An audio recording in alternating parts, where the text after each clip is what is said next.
이 새벽 우리에게 주신 하나님 말씀은 시편입니다. 시편 91편 1절에서 16절까지의 말씀입니다.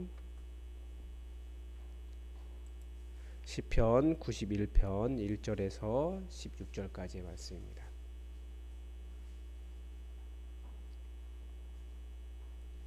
우리 하나님의 말씀을 다 함께 받들어 읽겠습니다.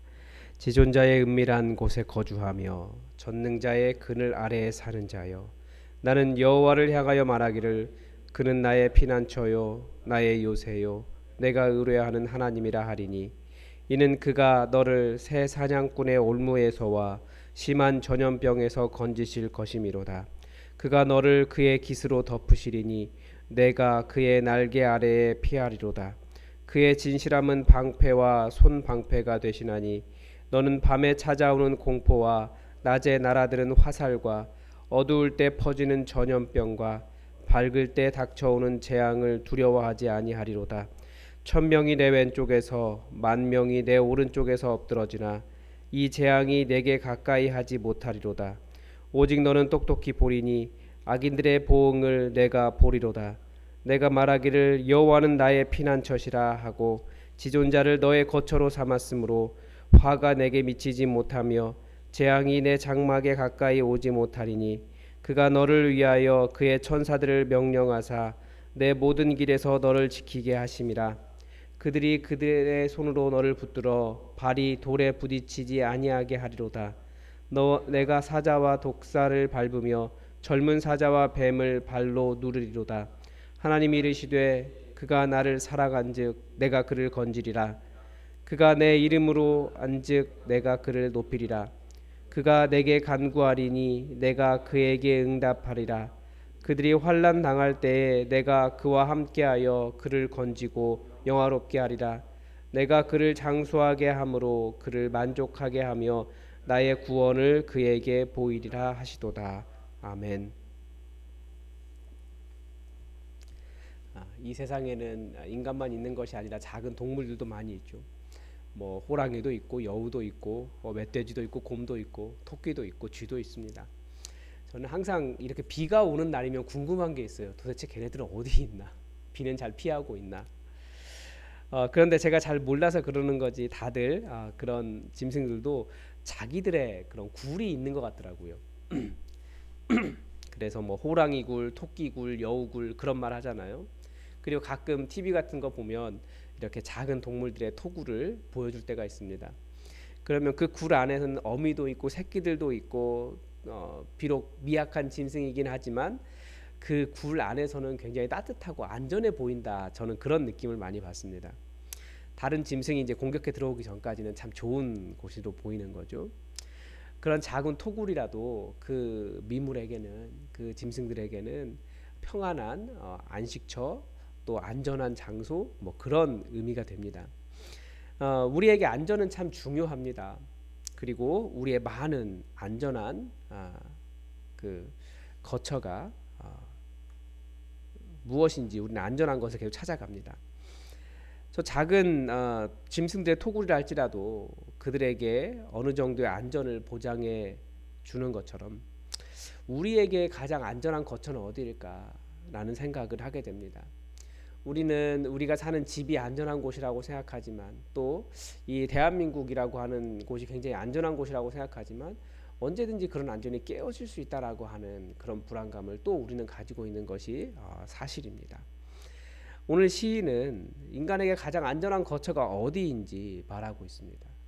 그곳은 지존자의 은밀한 곳이고 전능자의 그늘이다, 그늘 아래이다, 이렇게 말합니다. 지존자의 은밀한 곳, 전능자의 그늘 아래 산다는 것이 무엇이겠습니까? 2절에 보면 그가 말하기를, 그러니까 말이 바뀌는 거죠. 이것을 뭐라고 이야기합니까? 고백이라고 합니다. 하나님에 대해서 고백이 바뀌는 거예요. 여호와는 나의 피난처시다, 나의 요새시다, 내가 의뢰하는 하나님이시다. 다시 한번 그 여호와라고 하는 말과 하나님, 신이라는 말을 구별해서 읽어야 되는 것을 여러분이 이제 아실 겁니다. 많은 신들이 있는데, 실제 존재하는 것이 아니고 사람들이 부르는 많은 신들이 있는데 그 중에서 내가 의뢰하는 신은 오직 여호와다라는 표현입니다. 왜냐하면 다른 신들은 보호가 안 되지만 여호와는 보호하시는 분이시기 때문입니다. 이 고백은 단순한 말 이상입니다. 이것은 정말 마음에서 나오는 그분이 나의 피난처시고 나의 요새시고 내가 의뢰하는 나의 하나님이시다 라고 하는 개인의 관계성과 깊이 연결된 그런 표현입니다. 제가 최근에 들은 한 청년의 이야기 참 마음이 아팠습니다. 목사님 아드님이신데요. 카이스트를 나왔으니까 참 공부 잘하고 잘 컸죠. 잘 큰 기독 청년이에요. 그런데 예수님을 떠나겠다라고 아버지에게 선언을 했대요. 대학교 2학년 때인가. 왜 그러냐라고 하니까 자신의 하나님께 고백을 할 수가 없더라라는 겁니다. 그냥 이런 일반적인 말, 하나님에 대해서 하나님이 피난처시고 요새시고 사람들이 의뢰해야 되는 분입니다. 이런 말을 할 수 있다라는 거예요. 그런데 그분이 내 하나님이 되시고 나의 피난처가 되시고 나의 요새가 되시는 그 고백으로 넘어갈 수 없더라는 거예요. 제가 그 이야기를 듣고 제 기도의 말을 바꾼 이유도 그것입니다. 살아계신 하나님, 이건 가능해요. 살아계신 하나님, 천지의 창조주신 하나님 다 가능해요. 그런데 모든 사람들에게 가능합니다. 그래, 사랑하는 하나님, 이건 다르더라고요. 하나님이 사랑이신 것은 아는데 그분을 내가 사랑한다라고 말하는 것은 다른 표현이더라고요. 하나님이 피난처요 요새시요 온 천지의 창조주요 주관자이십니다 라는 고백은 가능합니다. 그런 말은 가능합니다. 그런데 그 하나님이 나의 피난처고 나의 요새고 내가 의뢰하는 하나님이시다 라는 고백은 완전히 다른 거예요. 사람들이 실제로 삶에서 그게 나타나죠. 하나님을 얼마든지 하나님에 대해서 멋있는 이야기를 하지만 정말 그 하나님을 내 하나님으로 모시고 그렇게 살아가는 삶은 완전히 다른 것을 성도들의 삶 속에서도 보게 됩니다. 이 객관적인 성경의 진리가 내 안에 들어와 나의 주관적인 고백으로 바뀔 때 우리는 지존자의 은밀한 곳으로 들어가 전능자의 그늘 아래 살아갈 수 있다라고 시편 이 기자는 지금 말하고 있는 겁니다. 많은 사람들이 이 고백으로의 전환이 어려운 이유가 무엇일까 생각해 보면 다들 좀 살만한 것 같아요. 안전한, 자기가 거하고 있는 곳이 안전한 거처라고 생각하는 거죠. 혹은 자신의 능력이 여호와의 그늘을 대신하고 있다라고 생각하는 것 같습니다. 자신에게 있는 많은 자원들이 충분히 전능자의 그늘이 되고 있는 상황인 것 같습니다. 사람들이 하나님을 의지하지 않는 이유를 그렇게 보고 있는 거예요.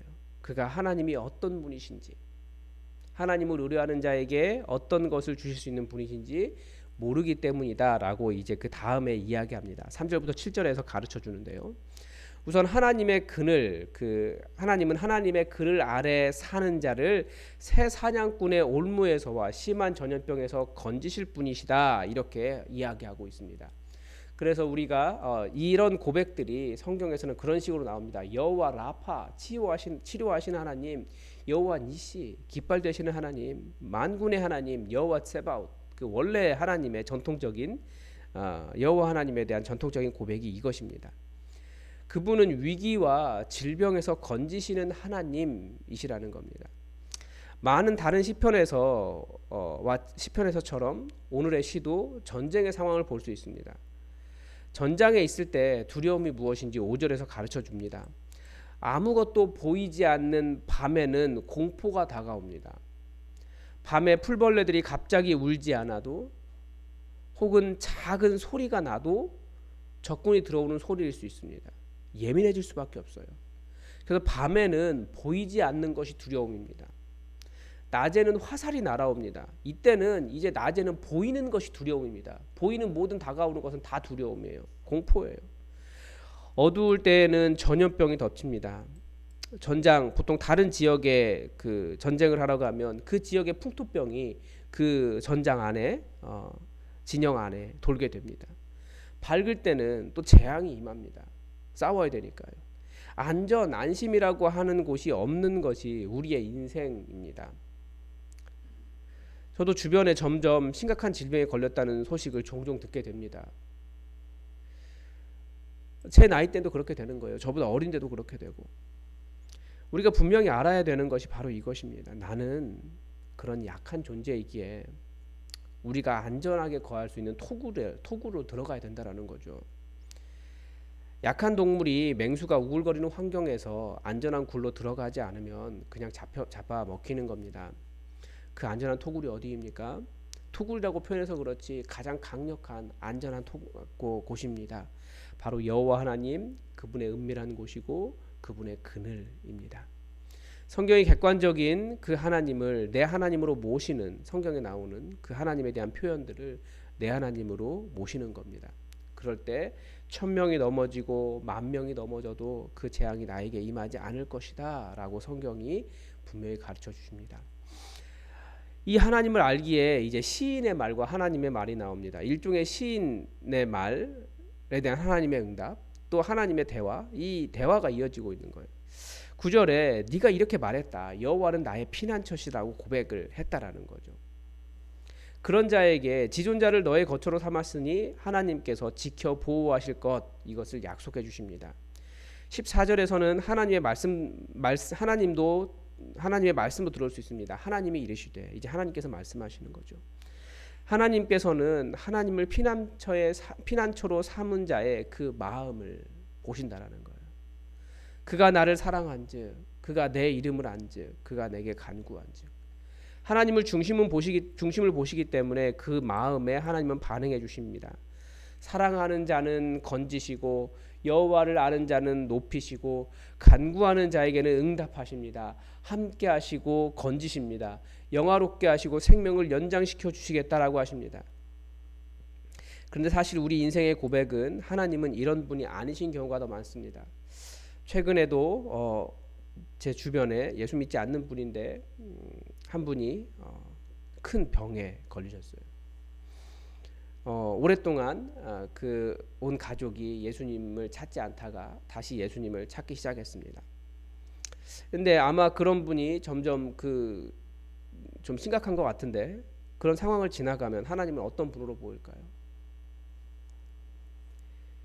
아마 많은 질병의 상황에서 우리는 안 되는 경우를 더 많이 경험했습니다. 정말 안 되고 어려운 사람들이 경험하는 하나님은 항상 이런 고백과는 반대의 하나님일 겁니다. 그러나 우리가 믿음을 붙잡고 산다라고 하는 것은 정말 말씀이 이렇게 이야기하기 때문에 정말 하나님이 이 하나님이신 것을 제게 보여주십시오라고 하는 간구일 겁니다. 그 하나님을 나의 피난처고 나의 요새고 내가 의뢰하는 나의 하나님으로 받아들인다고 하는 것은 나의 그런 모든 공포의 인생의 경험 속에서 어떻게든지 정말 하나님이 이 하나님이시라는 것을 만나기 위해서 내가 믿고 끝까지 이 하나님 의지하며 간구하는 것이, 그것이 바로 하나님의 그늘 아래 들어가는 삶이라는 거죠. 그래서 여러분, 이 말씀을 가지고 주장하십시오. 성경에 나오는 이런 고백들이 여러분의 것이 되도록 여러분 열심히 구하십시오. 객관적인 하나님은 다 이야기할 수 있습니다. 그러나 그 하나님이 내 하나님이 되는 주관적인 고백은 다 할 수 있는 것이 아닙니다. 하나님에 대해서 묵상한다라는 것은 성경에 나온 그 하나님을 내 하나님으로 어떻게든지 모셔드리고 그 고백이 내 고백이 되게 하기 위해서 내 안에서 갈등하고 고민하고 읊조리고 실제로 증명하고 되새기고 씨름하고 눈물 흘리며 그 하나님, 성경에 기록된 그 하나님이 멀리 있는 그냥 표현에 불과한 것이 아니라 정말 살아계셔서 내 하나님 되어달라고 하는 것이 바로 묵상인 겁니다. 그리고 우리의 기도는 그런 기도입니다. 혹시 질병으로 괴로우신 분이 계실 수 있어요. 수많은 두려운 대적에 쌓여 있으신 분들이 있을 수 있습니다. 거기에 대한 해답은 지존자의 은밀한 곳에 살아가고 전능자의 그늘 아래 살아가는 것입니다. 그 방법은 성경에 기록된 이 객관적이라고 말하는 이 하나님이 나의 하나님 되는 것입니다. 하나님은 건지시고 응답하시는 분이십니다. 여러분, 오늘 이 새벽의 기도가 정말 이 하나님이 그냥 이 시인의 하나님뿐만 아니라 이제 내 하나님이 되는 경험이 되도록 하나님과 대화하시고 우리의 질문을 하나님께 올려드리고 또 하나님과 함께 대화하면서 이 하나님, 내 하나님 되는 그런 시간이 되기를 바랍니다. 오늘도 하나님의 뜻이 우리에게 이루어지기를 주기도문으로 기도하겠습니다. 하늘에 계신 우리 아버지, 아버지의 이름을 거룩하게 하시며 아버지의 나라가 오게 하시며 아버지의 뜻이 하늘에서와 같이 땅에서도 이루어지게 하소서. 오늘 우리에게 일용할 양식을 주시고 우리가 우리에게 잘못한 사람을 용서하여 준 것 같이 우리 죄를 용서하여 주시고 우리를 시험에 빠지지 않게 하시고 악에서 구하소서. 나라와 권능과 영광이 영원히 아버지의 것입니다. 아멘. 여러분, 교회 몇 가지 기도 제목 함께 나눕니다. 우리 주방에 방수공사 이제 진행될 텐데 여러분 잘 진행될 수 있도록 여러분 기도 완전하게 잘 진행될 수 있도록 기도를 부탁을 드립니다. 그리고 이번 주에 운영위원회가 있습니다. 운영위원들 교회를 여러분들 정말 사랑하는 마음으로 운영위원들을 바라봐 주시고 그리고 운영위원들의 결정이 정말 교회를 안전하고 정말 좋은 곳으로 이끌어갈 수 있도록 기도해 주시고 이제 하반기 시작하려고 하는데 우리 복음을 전하는 교회로 변화되었으면 좋겠습니다. 어떻게 가능하겠습니까? 이것은 우리가 어떻게 해야지 이것보다 주의 성령께서 역사하셔야 가능한 일입니다. 우리 교회에 주의 성령께서 충만하게 역사해 달라고 또 성령의 충만함을 위해서도 함께 기도해 주시기 바랍니다. 다 함께 기도하겠습니다.